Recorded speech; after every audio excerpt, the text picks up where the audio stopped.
faith that's so strong. It can never be shaken.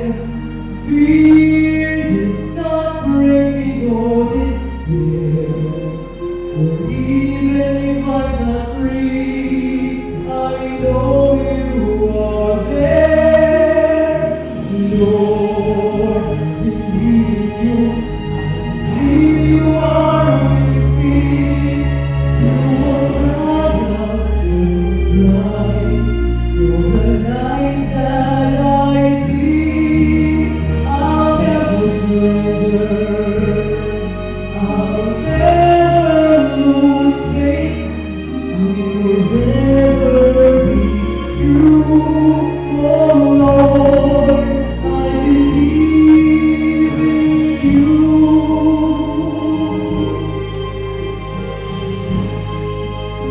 Saint Vicente Guerra de la Paz was among the hundreds of Christians who were executed because of their unwavering faith in God. He was canonized saint by Pope John Paul II on June 19, 1988, in Vatican City, exactly 25 years ago. Guillem was a letter knight just like you and me, and like other Letran knights who walked the hallways of Letran.